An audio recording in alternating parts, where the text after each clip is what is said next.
I'm Virginia Gill, 65 years old. For the last 10 years, I've been raising my son's 4 children like they're my own after my husband passed.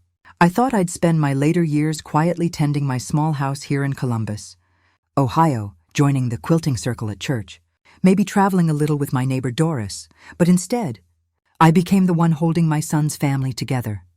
Rodney and his wife Rosemary were always too busy. He worked long hours in construction, and she picked up shifts at the hospital. But the truth is, when they came home, they wanted to rest. And resting for them meant handing the kids off to me. So I cooked their meals, checked homework, got them to school, and tucked them in. I kept the house running while they floated in and out. I thought it was temporary, that I was just giving them a head start. But months turned into years, and those years turned into a routine I couldn't break. I told myself I was doing it out of love. And I do love those kids, but slowly I realized I wasn't living my life anymore. I was living theirs. Then one evening, everything shifted. They invited me to dinner, a full Sunday spread, roast potatoes, even a cake on the counter. I thought maybe it was their way of saying thank you, that after all this time, they finally saw how much I'd given. The kids were loud as usual. Sophie, the oldest at 14, was trying to keep her brothers from knocking over the juice pitcher, and the youngest, Elsie, was already climbing into my lap before I'd even sat down. I smiled at them, tired but proud. I've held them through sickness, taught them to read, and cheered at their little plays. In many ways, they feel like mine. But then, midway through dinner, Rosemary set her fork down and gave Rodney that look, the kind that says, "Go on, tell her." Rodney tapped his glass with a spoon like it was some grand announcement. "Mom," he said, eyes shining, "we've got big news. Rosemary's pregnant. Baby number 5 is on the way." The kids froze, then erupted in chatter. "Another baby? When? Is it a boy or girl?" Rosemary leaned back in her chair, glowing, her hand resting on her stomach. Rodney beamed with pride. And me? My whole body went cold. I forced a smile, but inside my heart was pounding. Another baby, a 5th. I'd already given up so much. My quilting group, afternoons with friends, even little trips I'd dreamed of taking. I was tired down to my bones, and now there would be one more child who needed diapers, bottles, endless care. I wanted to be happy for them. I wanted to clap like the kids did. But instead, a knot formed in my stomach because I knew exactly what this meant. They would lean on me even harder. More babysitting, more school runs, more nights when I was the one rocking a crying infant while the parents slept. Rosemary looked at me, waiting for a reaction. "Isn't it wonderful, Virginia?" I nodded. My mouth said, "Congratulations," but my heart screamed, "No more." Dinner carried on, but I didn't taste a bite. My mind was racing too fast. I thought about my tiny pension stretched thin from buying groceries and school supplies. I thought about the doctor telling me to take it easy with my back, and how I ignored him because someone always needed me to lift or carry. I thought about the stack of books on my nightstand I hadn't touched in years. I drove home that evening in silence. When I stepped into my little house, the quiet hit me. For the first time all day, I could hear myself think. I sat down at the kitchen table and stared at my hands, worn from years of doing dishes, folding laundry, and holding babies that weren't mine to raise. And that's when it hit me. If I didn't put my foot down now, I would spend the rest of my life raising children that weren't mine. I'd already lost a decade. How many more years would slip through my fingers before I realized I had nothing left? I love my grandkids. That will never change. But love doesn't mean giving up everything you are. That night, I made a decision. A quiet one at first, but strong. I was done being the family's safety net. I was done letting my son and his wife pile their choices on my shoulders. I realized if I didn't take a stand, I'd lose the rest of my life. And what I did next shook our family to the core. The next morning, my alarm rang at 6, though I hadn't slept much. I pulled on my old sweater, made a cup of coffee, and sat for a moment in the silence of my little house. But I knew it wouldn't last long. My phone buzzed with a text from Sophie. "Grandma, can you come? Mom's running late again." So I set down my mug and drove across town. By the time I arrived, the kitchen was already a mess. Bowls crusted with cereal sat on the counter, milk pooled on the floor where someone had spilled and walked off. Rosemary's purse was open on the table, receipts and wrappers spilling out, but she was nowhere to be seen. Rodney had left before sunrise for work. Sophie, only 14, was trying to keep her brothers on track. Dylan, 11, was searching for clean socks. Caleb, 8, was digging through the fridge for something sweet. Little Elsie clung to my leg, still in her pajamas, her hair wild. I set my bag down and got to work. I packed sandwiches, poured juice boxes, and cut apples into slices. I ironed Dylan's shirt while reminding Caleb to brush his teeth. I braided Elsie's hair and tied her shoes. By 8, I had hustled them out the door and into the car. The drive to school was noisy, with Sophie complaining about a history project, Dylan tapping his pencil against the window, Caleb asking questions about baseball, and Elsie humming to herself. I kept one hand on the wheel, the other gripping my coffee, like it was the only thing holding me together. After dropping them off, I stopped at the grocery store. My Social Security check doesn't stretch far, but the kids needed things: new notebooks, laundry soap, and fruit for lunches. I pulled out my debit card and prayed it wouldn't overdraw. I'd told myself a dozen times I should stop buying extras, but the thought of sending them to school with nothing gnawed at me.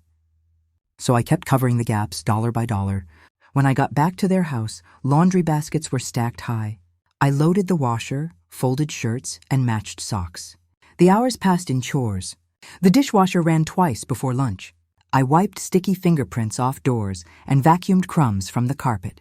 It wasn't until late afternoon that I sat down for the first time. My back ached and my hands felt stiff. I pulled out my notebook where I used to sketch quilting patterns. Before Rodney's kids came along, I had joined a quilting group at my church. We'd meet every Thursday, laugh, share fabric scraps, and stitch together blankets for families in need. Those nights gave me joy, something to look forward to. But I hadn't been in 2 years. Every time there was a meeting, someone needed me to babysit. The same went for the walking club Doris invited me to. 3 mornings a week, a group of women from the neighborhood walked the path around the park, talking about grandkids, health, and recipes. I went once. I loved it. But then the kids had a stomach bug, or Rosemary had to stay late at the hospital, or Rodney asked me to cover bedtime. And so I stayed again and again. By 3, it was time to pick the kids up from school. The noise in the car was the same as the morning. Dylan teased Caleb, who threw his backpack at him. Sophie plugged in her headphones and tried to block everyone out. Elsie cried because she dropped her toy. My head pounded, but I kept driving. Back at the house, homework began. Sophie asked for help with algebra. Dylan needed supplies for a science project due tomorrow. Caleb had lost another permission slip. Elsie refused to eat the chicken I'd cooked. Through it all, I kept moving. I cut poster board for Dylan, checked Sophie's equations, and hunted through Caleb's room for the missing slip. I reheated the chicken, then cleaned the plates when Elsie still wouldn't touch it. By the time the sun set, I was spent. I tucked Elsie into bed, sang the lullaby she loved, and smoothed her hair until she drifted off. Sophie lingered in the hallway, earbuds out, her face soft. "Thanks, Grandma," she whispered. My heart squeezed because I knew she saw what her parents refused to. It was after 9 when Rodney and Rosemary finally came home. He kicked off his boots and turned on the television. She set her bag on the table and scrolled through her phone. Not once did they ask how the day went. Not once did they thank me. I stood there in the kitchen, wiping my hands on a towel, watching them. They were relaxed, carefree, like the house ran itself, like the children raised themselves, like I was invisible. That night, as I drove back to my own place, I thought about the balance of things. I lived on less than $2,500 a month after Medicare and bills. I stretched every dollar, but somehow I still bought shoes when Dylan outgrew his pair or a jacket when Sophie needed one. Meanwhile, Rodney and Rosemary ordered takeout twice a week and posted pictures of weekend trips on Facebook. It burned in me, not because I begrudged them happiness, but because I knew the cost of it. Their comfort was built on my sacrifice. By the time I pulled into my driveway, my body was heavy with exhaustion. My house was dark and quiet the way I once craved. But instead of peace, I felt hollow. I sat down my keys, sat at the table, and whispered out loud what I hadn't dared admit to anyone yet. I love those kids, but I feel like they're unpaid housekeeper, and that truth sat with me all night, pressing down harder than any chore ever had. A few days after that long night, I went back to Rodney's house as usual. The kids had after-school clubs, and Rosemary asked if I could help cover the gaps. That was nothing new. I expected the same routine: snacks, homework, baths. But when I walked in that evening, something was different. Rodney and Rosemary were both home sitting at the kitchen table. They looked serious. I set my purse down and asked if everything was all right. Rodney cleared his throat. Mom, we need to talk about the baby. I froze. My hands tightened on the back of the chair. I already knew I wouldn't like where this conversation was heading. Rosemary folded her arms. With number 5 on the way, things are going to get harder. We'll need more help.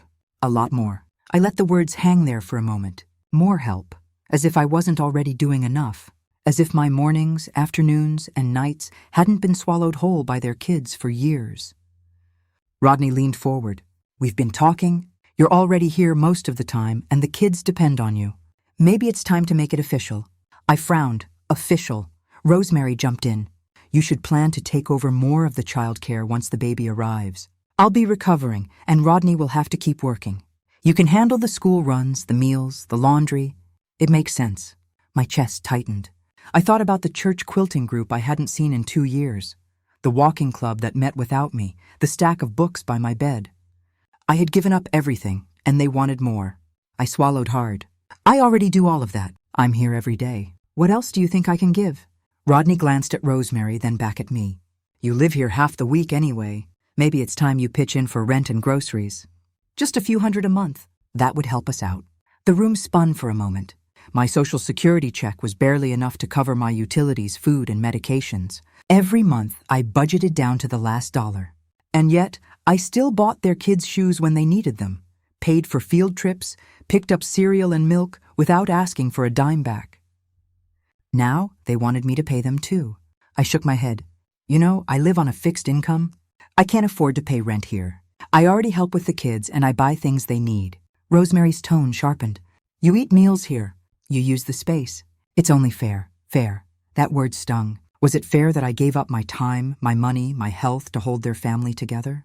Was it fair that I carried their load while they posted pictures of nights out? I didn't say all of that. I just pressed my lips together and let the silence sit heavy. Rodney leaned back, arms crossed. We're not asking for the world, Mom. Just a little more commitment. Think about the kids. They need stability, and you've always been the one to give it. The guilt slid in like a knife. He knew how much I loved those children. He knew I would do anything for them. He was using that love to tie me tighter to their house, their choices, their responsibilities. But beneath the guilt, something else stirred. Anger and fear. Anger that they saw me as nothing more than a convenient babysitter with a wallet. Fear that if I gave in, I'd never get out. I tried to keep my voice calm. I've done my best for years. I've sacrificed more than you realize. I'm tired. I need to think about my own life, too. Rosemary rolled her eyes. Your own life? You're retired. What else do you have going on? That cut deep. I wanted to say, my life matters. My time matters. I am more than your nanny. But the words lodged in my throat. Instead, I picked up my purse. I need to go. I drove home with tears blurring my vision. My little house greeted me in silence, but the weight of their words followed me inside. I sat at the kitchen table staring at the bills stacked neatly in a pile, the pill bottles lined up by the sink. My budget didn't stretch enough for me to pay their rent. My body didn't have the strength to keep carrying their home. But then I thought of Sophie leaning on me for guidance. Dylan needing help with his projects. Caleb still small enough to crawl into my lap. Elsie asking me to braid her hair every morning. I couldn't imagine leaving them. And that was the trap. Love for them chained me to a life that was draining me. I poured myself a glass of water, my hands shaking.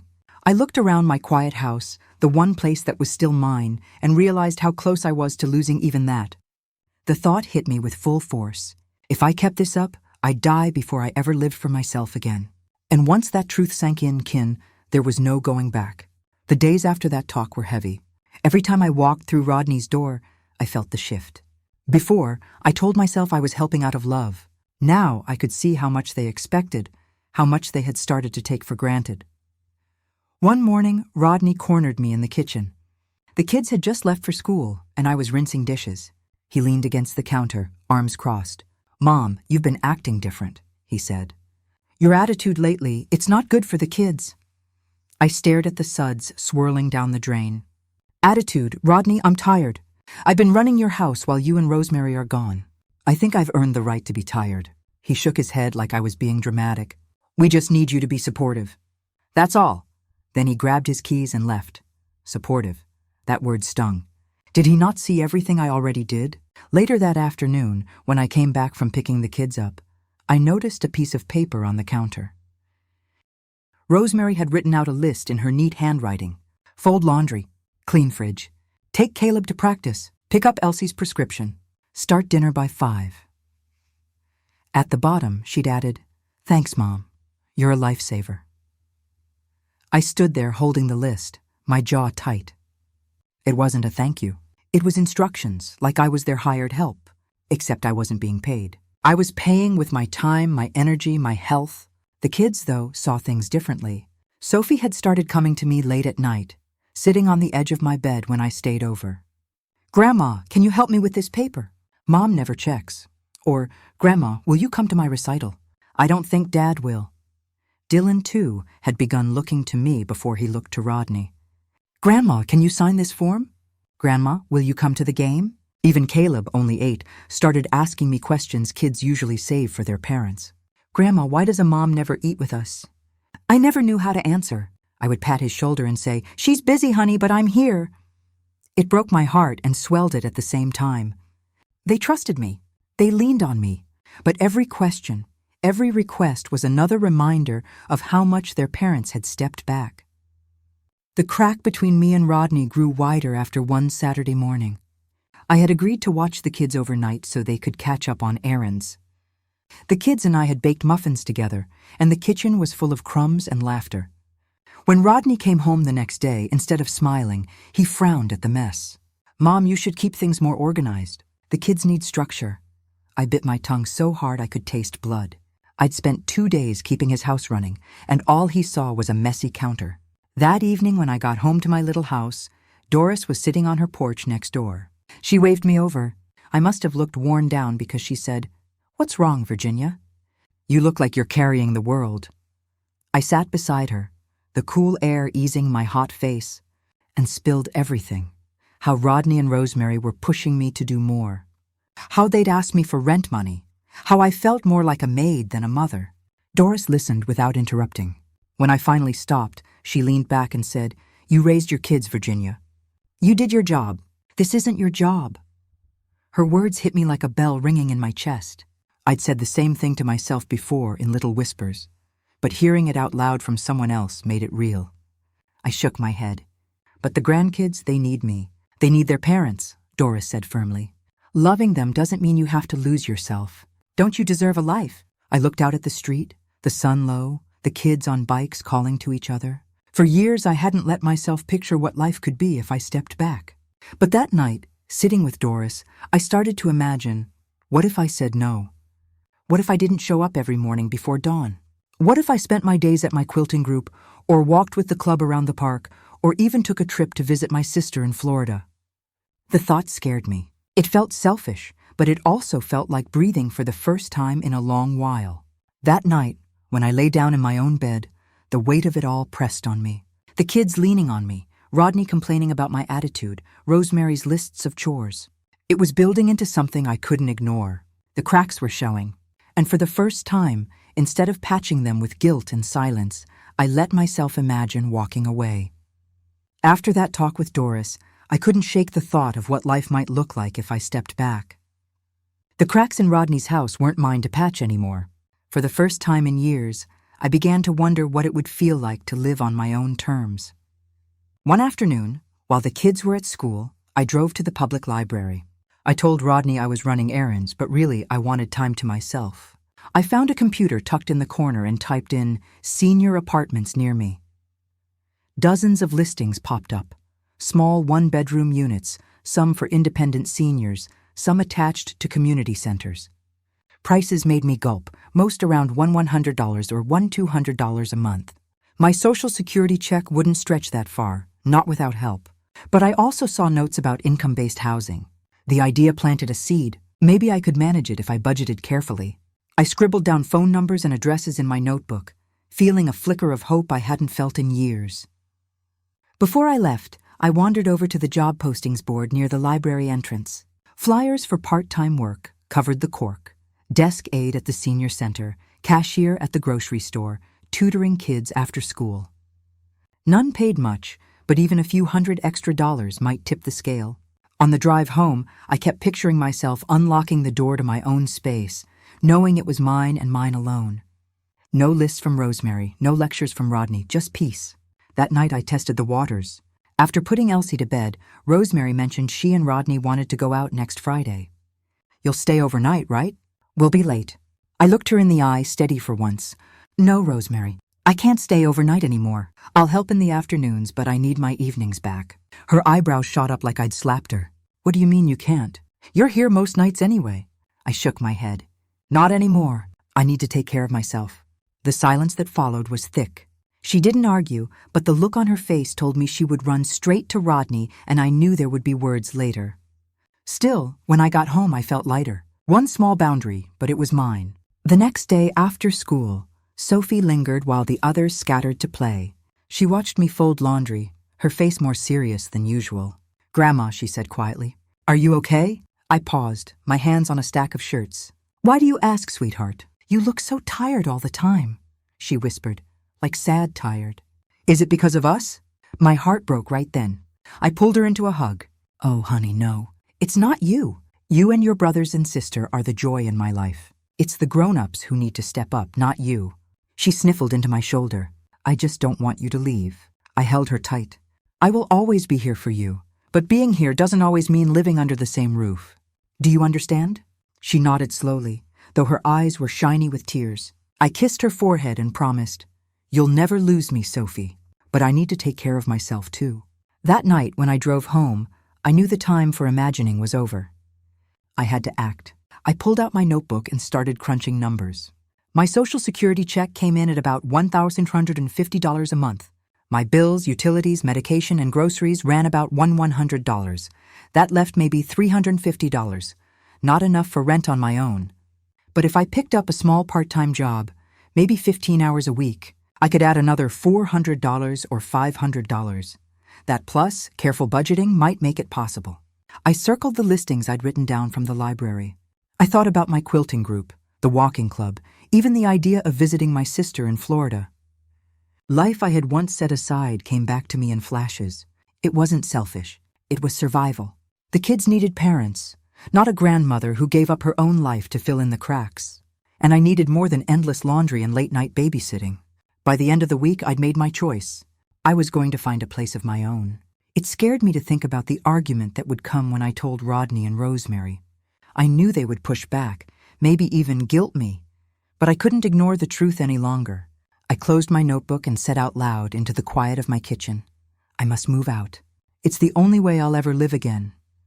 And in that moment, for the first time in years, I felt like I was finally steering my own life. I thought I had time to figure things out quietly. I planned to call the senior apartments the next week and maybe ask about part-time openings at the senior center. But word travels fast in families, especially when people are looking for reasons to control you. One evening after supper, Rodney and Rosemary called me into the living room. The kids were upstairs. The television was off, which told me this wasn't just casual talk. Rodney's jaw was tight. "Mom, we heard from Sophie that you've been looking at apartments." "Is that true?" My heart sank. I hadn't planned to tell the kids yet. Clearly, Sophie had let something slip.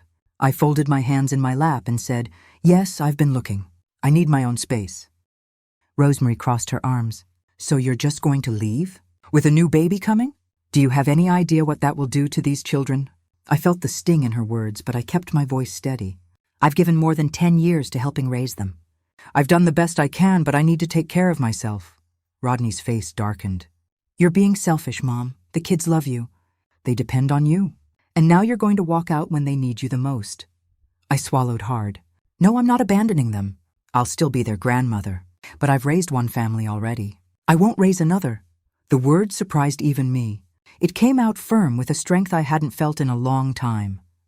Rosemary leaned forward, her eyes sharp. "Do you even realize how much we count on you? Who's going to get them to practice? Who's going to help with homework? Who's going to make dinner when I'm working and Rodney's at the job site? You can't just decide you're done." I looked between them and shook my head. "You're their parents. That's your responsibility." Rodney let out a bitter laugh. "Easy for you to say. You've been comfortable here, living off us, eating our food, not paying your share." That cut deep. Comfortable. My back ached from bending over laundry. My hands were raw from dishes. My small pension went to their kids' shoes and groceries. I opened my mouth, then shut it again. There was no point in trying to convince them. I stood up slowly. I've made my decision. I'll help as a grandmother, but I won't be your full-time nanny anymore. The room went silent.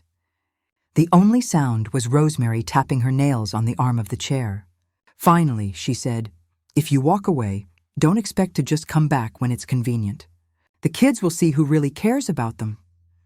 Her words hit like a blow. I felt my throat tighten, but I forced myself to stand tall. I care. That's why I've stayed this long. But caring doesn't mean giving up everything I have left. Rodney muttered under his breath, "Unbelievable," and walked out of the room. Rosemary stayed, glaring at me like I was a stranger. I went upstairs and sat on the edge of Sophie's bed. She looked up from her homework, worry all over her face. "Grandma, are you leaving?" I brushed her hair back gently. "I'm not leaving you, sweetheart. I'm just moving into my own place. I'll still be in your life, just not under this roof." She nodded slowly, biting her lip. "I wish Mom and Dad saw what you do for us." I kissed her forehead. "That's not your burden to carry. Remember that?" Later that night, I went back to my house. I pulled out a suitcase and set it in the corner of my bedroom. I didn't start packing right away, but the sight of it there gave me a strange peace. I knew I was moving towards something I needed. Over the next week, I started tucking little things into the bag. My quilting needles, the photo of my husband and me on our wedding day, a small Bible that had belonged to my mother. I didn't want to make a scene. I just wanted to be ready. But somehow, Rosemary noticed. One evening, as I folded a sweater into the suitcase, I heard the front door slam and footsteps on the porch. When I opened the door, there she stood, arms crossed. "So it's true," she said flatly. "You're really planning to go?" I didn't answer right away.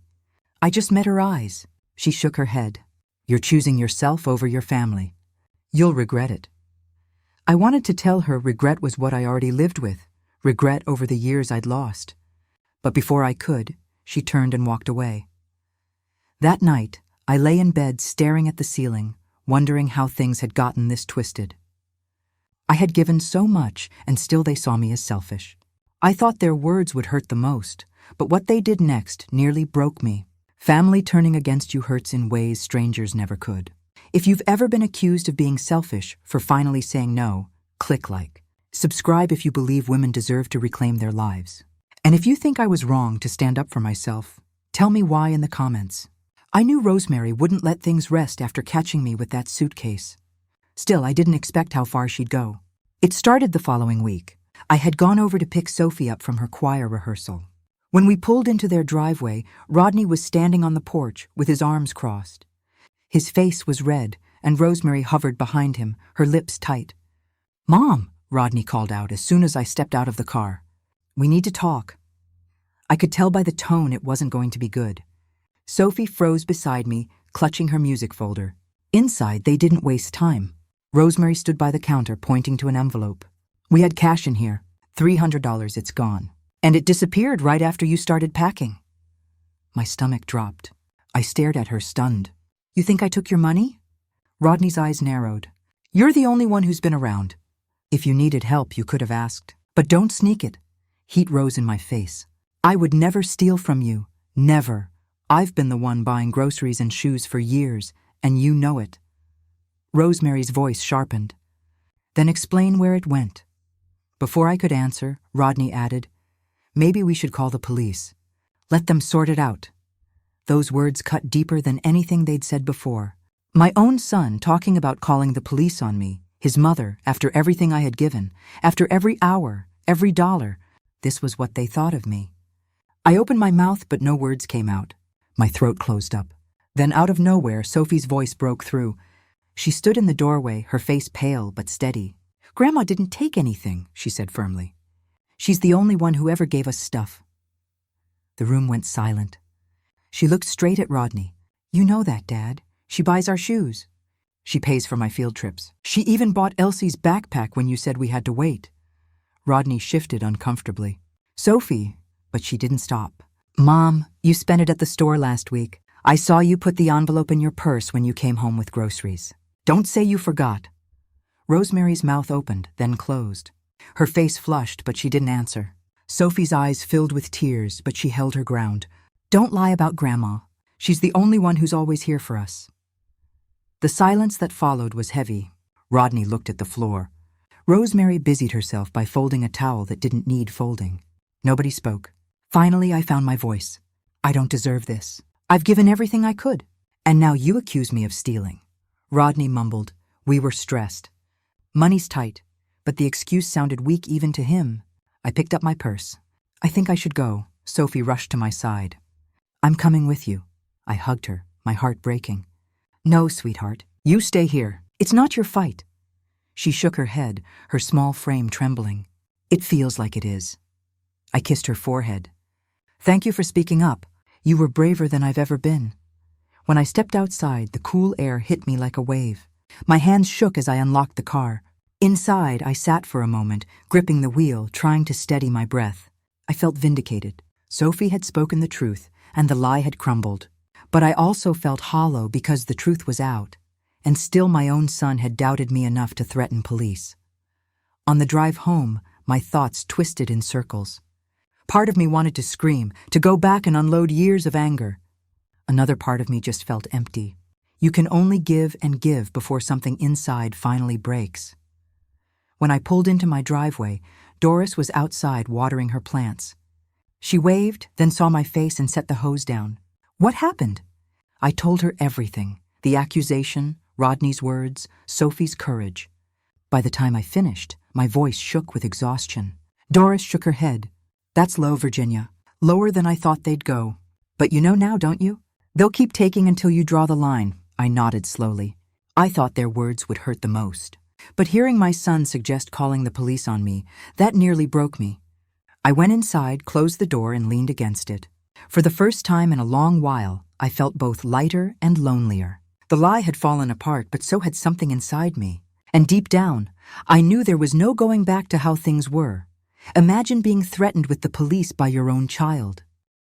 Would you forgive, or would you finally walk away? Share this story. Subscribe if you believe no grandmother should be treated like this. The weeks after that blow-up felt strange. For the first time in years, my mornings were quiet. I moved into a small one-bedroom apartment on the edge of town. It wasn't much, just a kitchen, a living room, and a tiny balcony, but it was mine. I bought a second-hand table from the thrift store and put my husband's photo on top. My quilting bag sat in the corner, waiting for me to pick it up again. The quiet at night felt heavy at first, but slowly it became comforting. No children arguing over cereal, no laundry piles reaching the ceiling, just me, a cup of tea, and peace. I was learning to breathe again. I still saw the grandkids when I could. Sophie called often, sometimes just to tell me about a new song she was practicing. Dylan asked me to look over his science project through video chat. Caleb showed me the Lego tower he built, and little Elsie held up her drawings to the screen, proud as can be. It wasn't the same as being there, but it reminded me I was still part of their lives. And I needed that reminder because guilt has a way of creeping in when you finally step back. Then one Tuesday afternoon, my phone rang. It was Rodney. I almost didn't answer, but something told me to pick up. "Mom," he said, his voice tight. "It's Rosemary. She's in the hospital. Complications with the pregnancy. The kids, they're a mess. I don't know what to do." For a moment, I couldn't speak. After everything, after the accusations, the threats, here he was calling me again. A part of me wanted to hang up, but another part, the part that loved those children, knew I couldn't. "What kind of complications?" I asked. "She's on bed rest. The doctor says she can't be up and moving around. Could be weeks, maybe months. The kids still need to get to school, eat, keep the house going. I can't do it all." I sat at my little table, my heart pounding. The old pattern tugged at me. Step in, fix it, carry it all. But I also remembered Doris's words. "You raised your kids. This isn't your job." I took a deep breath. "I'll help Rodney, but only on my terms." He was quiet. "What do you mean?" "I'll support the kids, but I'm not moving back in. I'll keep my apartment, and I'll only do this for 3 months. After that, you and Rosemary need to manage." I could almost hear his jaw clench through the phone. But finally he muttered, "Fine, 3 months." The next day, I drove over after my morning coffee. The kids were scattered around the house. Sophie trying to calm Elsie, Dylan digging through the fridge, Caleb lying on the couch with his shoes still on. The place looked like a storm had hit. Sophie ran to me, her eyes wide with relief. Grandma, thank goodness. Dad's been running back and forth and Mom's not here. We didn't know what to do. I hugged her tight. It's all right, sweetheart. We're going to get through this. But listen to me. I can't stay here full time. I'll be here to help after school, but I go home at night. Understand? She nodded quickly. We just need you, Grandma. Even for a little while. That afternoon I started setting things in order. I made a simple dinner of pasta and green beans, then sat everyone down. We're going to make this work as a team. Sophie, you help Dylan with his homework. Dylan, you're in charge of taking the trash out. Caleb, you set the table. Elsie, you put the napkins down. They looked at each other, a little uncertain, but they did it. And for the first time, I saw them realize they could carry some of the load themselves. When Rodney came home later, exhausted, I told him the same thing I'd told the kids. I'll help, but only until Rosemary is back on her feet, and I will not give up my own life again. He didn't argue, maybe because he knew he had no choice. The days that followed were busy, but different than before. I picked the kids up from school, helped with dinner, and made sure the house didn't fall apart. But at 9 sharp, I headed back to my apartment. I slept in my own bed, woke in my own space, and kept my independence. There were moments when guilt whispered in my ear, telling me I should do more. But then I remembered the hollow feeling of those years I gave away. I couldn't go back to that. One evening, as I was leaving, Sophie walked me to the door. Grandma, are you sure you'll come back tomorrow? She asked softly. I bent down and held her hands. Yes, but remember, this is only for a short time. 3 months. After that, you and your brothers and sister will have to help your mom and dad more. I'm not going to let my whole life disappear again. She looked at me for a long moment, then nodded. I get it. You've already done enough. Her words warmed me in a way I can't explain. She saw me. She understood. That night, when I returned to my apartment, I sat on the balcony with a cup of tea. The city lights flickered in the distance. For the first time, I felt balance, helping but not surrendering, and I knew I had made the right choice. The weeks passed, and I settled into a new rhythm. Every afternoon, I drove to Rodney's house to check on the kids, make sure they were fed, and help them keep the house from falling apart. But every night, without fail, I packed up my purse, kissed them goodbye, and drove back to my little apartment. It wasn't easy at first. Caleb cried the first few evenings, begging me to stay. Elsie would hold on to my hand and plead for one more story. I reassured them gently, promising I'd be back after school, but I made it clear I wasn't sleeping over anymore. That boundary was firm, and the longer I kept it, the more natural it felt. Instead of doing everything myself, I started teaching them to do for themselves. I showed Sophie how to cook a simple dinner. One night, we made scrambled eggs and toast. She cracked the eggs, careful not to get shells in the bowl, and smiled when she flipped them without breaking. That wasn't so hard, she said proudly. Exactly, I told her. You don't need to wait for me. You're capable of more than you realize. Dylan, at 11, was old enough to handle laundry. I showed him how to sort colors from whites, measure detergent, and set the cycle. At first, he groaned, "Why do I have to do this?" But when he pulled out a pile of clean shirts and folded them himself, I could see the pride on his face, even if he tried to hide it. Caleb took on smaller jobs, setting the table, feeding the dog, picking up toys from the floor.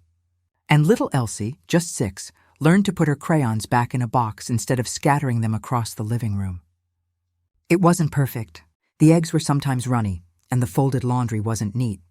The dog got fed twice some days and not at all others. But the important thing was that they were learning.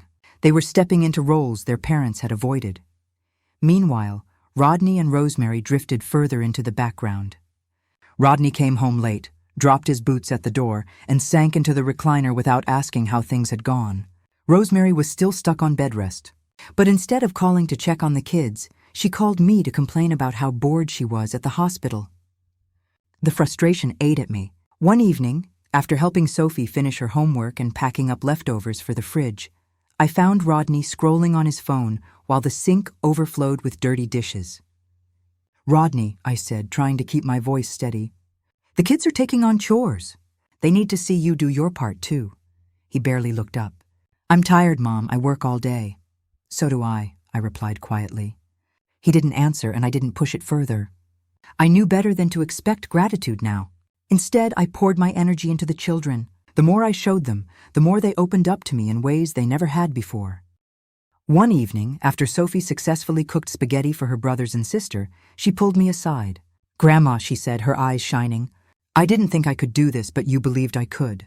I squeezed her hand. "That's all it takes, sweetheart. Someone to believe in you." Dylan surprised me too. After a few weeks of managing laundry, he started doing it without me reminding him. One night, as I was leaving, he handed me a neatly folded stack of towels.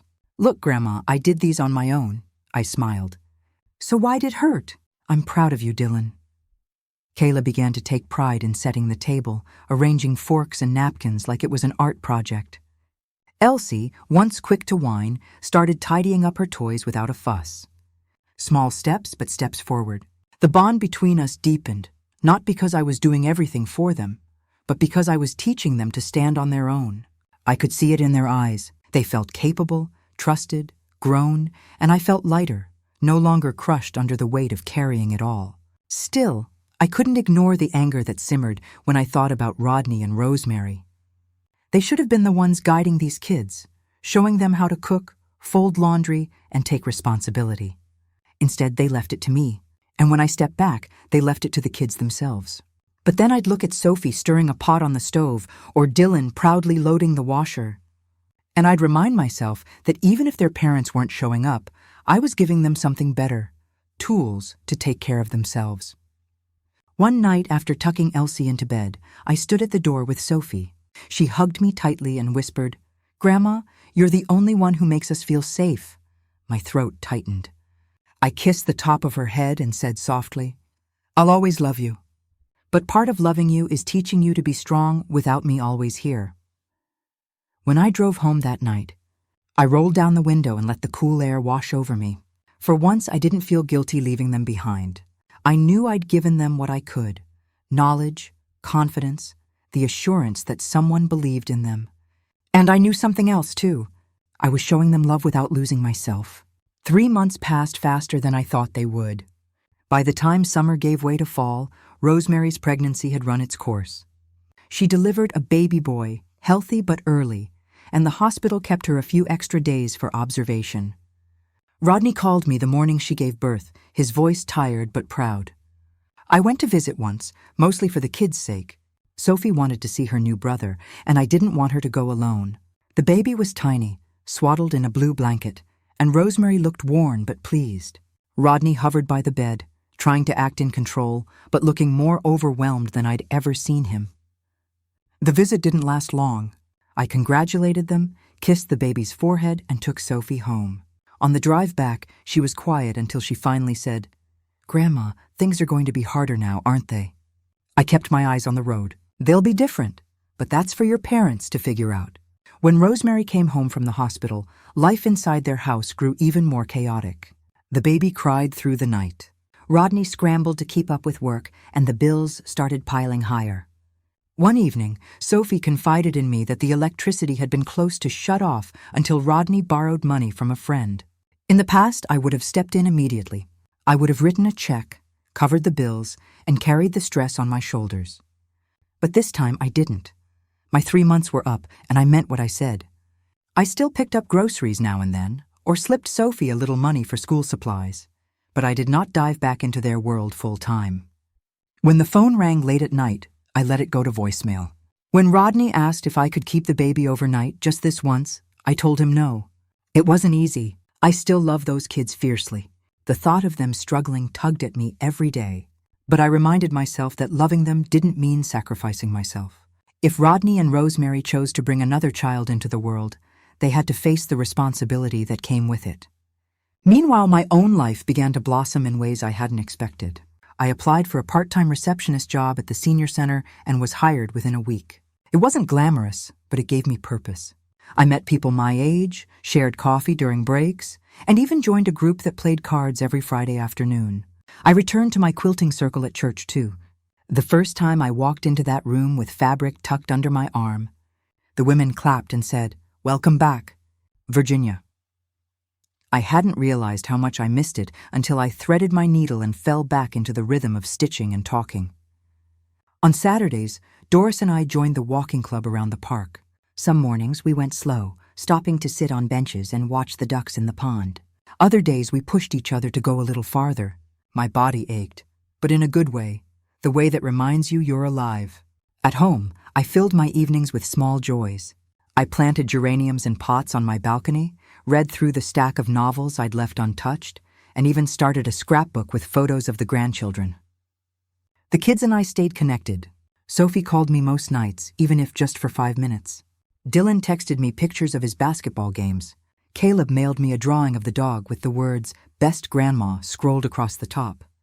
And little Elsie loved video chats, holding the baby up to the camera so I could see him wiggle.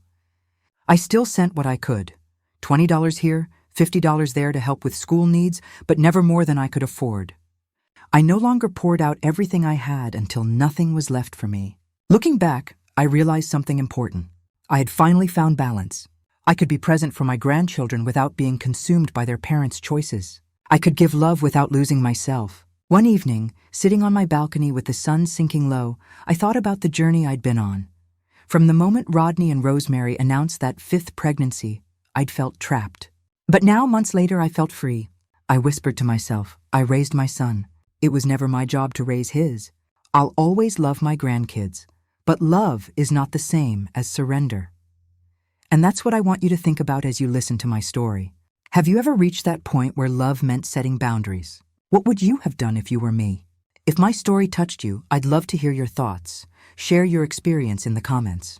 Don't forget to like this video, subscribe to the channel, and share it with someone who might need to hear it. Your support helps keep these stories alive.